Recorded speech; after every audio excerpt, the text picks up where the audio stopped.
Hi, everyone. Lisa Haven here. And I don't know about you, but I am sick and tired of the mainstream media constantly putting coronavirus in our faces and talking about how bad the cases are increasing every single day. But in reality, them, along with Fauci, are not sharing all the facts with you. So what I want to do in today's report is show you the mainstream media and Fauci and what they're pushing on the population. And then we're going to ask the question, why did the cases go up?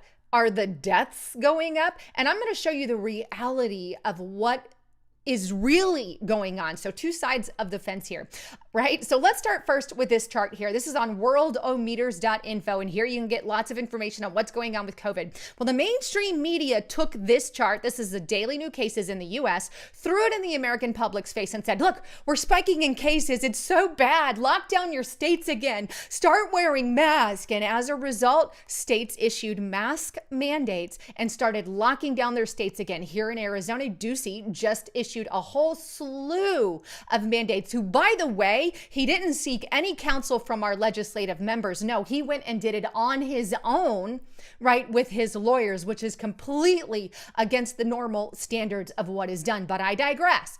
Even Texas has started locking down their states again. And I warned earlier that we would lock down again because of mostly the mainstream media panic. Then we had this come out. Here we have theguardian.com. Fauci now says, this is recent, this is June 30th, right? Fauci says new U.S. coronavirus cases could hit 100,000 a day, in stark new warning on the Senate. So that's what we have.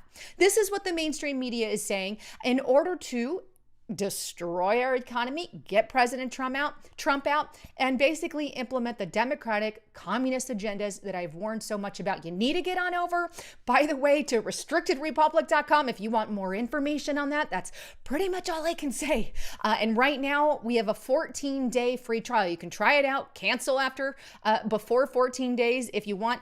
But this is critical. I've got so much more on there, but I digress. Back to Fauci, right? So this is what the mainstream media is saying. But we got to start asking, why is there suddenly an increase? Well, that's what I'm going to answer for you today. But I want you to also notice, what is the mainstream media not talking about? Well, they're not talking about this chart, the deaths every single day. You see, a virus can't hold merit when the deaths are dramatically declining. We had 346 deaths on June 29th, right? Let's take a look. And then on June 29th, we had one of our biggest cases, 44,743 daily case count or whatever. Notice that, right? But look at the dramatic decline.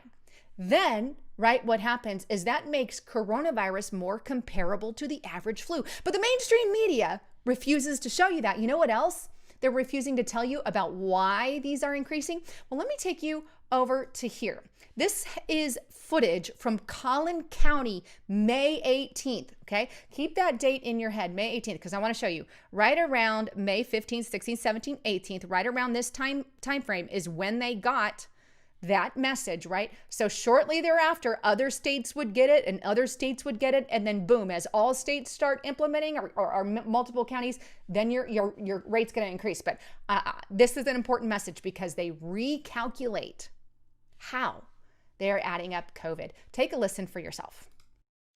State of Texas, DSHS has informed public health departments that they have adopted a revised definition for COVID-19 probable cases.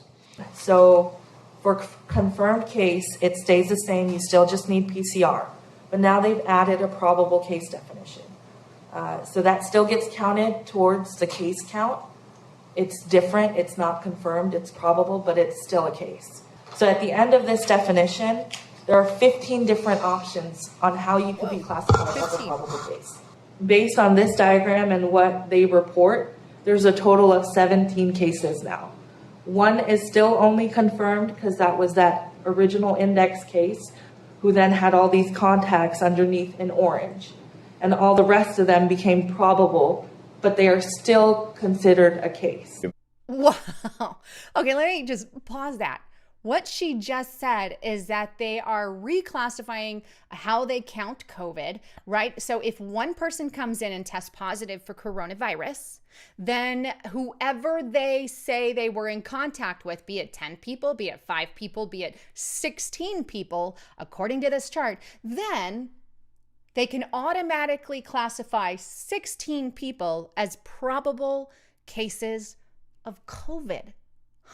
And this is on band.video that you can find that footage. But if they can suddenly start counting everybody that you had contact with, what would that do to the number of cases here in the US? Oh, I know. It would cause a massive spike in the cases. When we've had the same rates all along, this is why we would suddenly have a spike in cases, because now they can add probable cases. They've been assuming COVID before, but now we've got probable cases on top of that. So this person and this person and this person and this person can now have COVID, which would make Fauci's thing come true. Give it time. Based off of that and the way that they're calculating, we absolutely, without a doubt, will 100% have 100,000 cases of COVID a day. Why? Because it's very simple, because it's how they're calculating it, right? And this is why the CDC came out and issued this report. At least 20 million Americans have had coronavirus. Here's who is at risk. And this is a statement by Robert Redford, who said, our best estimate right now is that for every case that was reported, there are actually 10 other infections. This is the CDC saying that, and this is printed by NPR in case YouTube wants to look that up, right? Where does that all boil down to? Well, how they're counting the cases. But here's the reality of it, right? The mainstream media is going to take this report and say, oh my God, we have 100,000 cases a case and it's going up, 100,000 infections. Oh my God, close the state down, close everybody down. But they're not telling you that this is more comparable to the flu, and that if we really had 20 million cases, let's do the math here, right? If we really had 20 million cases, well, right now, let's take how many people have died of coronavirus. Let's go to Worldometer.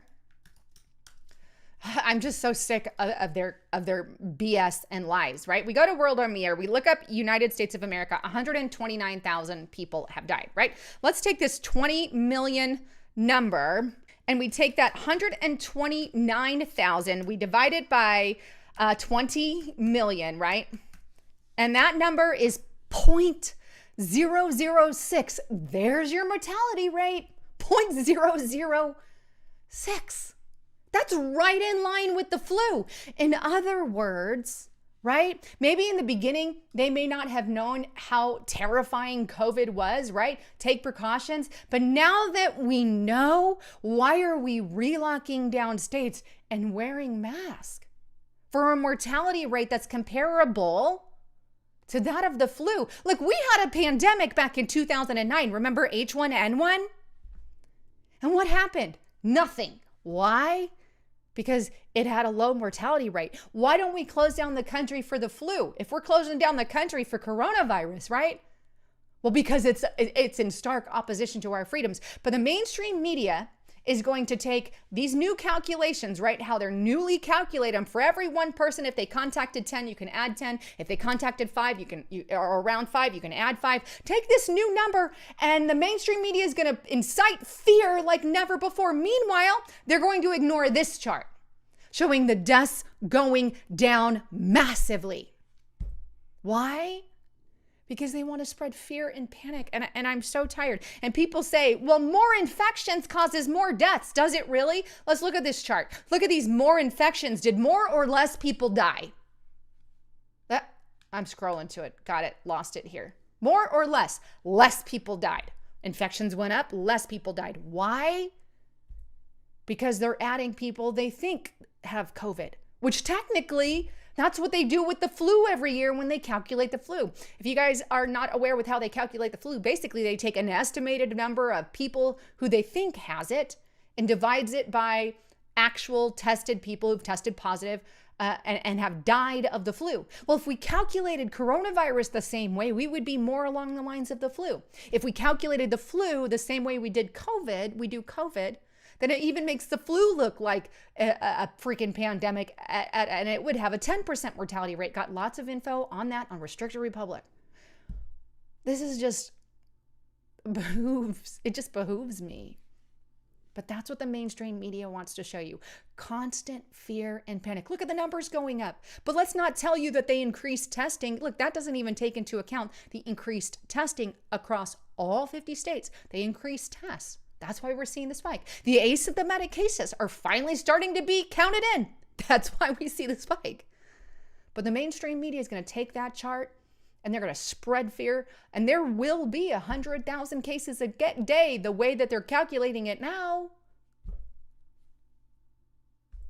But instead of looking into the reality of it, look at the death count, because the death count is what's important, and that's massively declining. But hey, they're ignoring that. But let's not even talk about the mortality rate going down, mainstream media. They're ignoring that too. This is absolutely critical to get out to people. It's so hard. You could show people the data off and on, and it is getting really hard. I've lost friends over this, but it is what it is. And I've studied this long enough.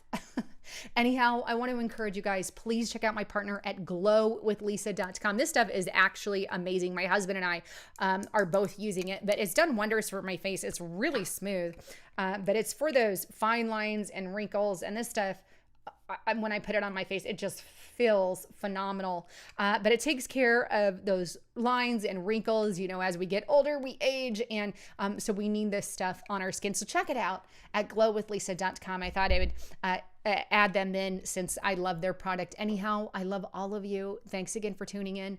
I'm Lisa Haven, signing out.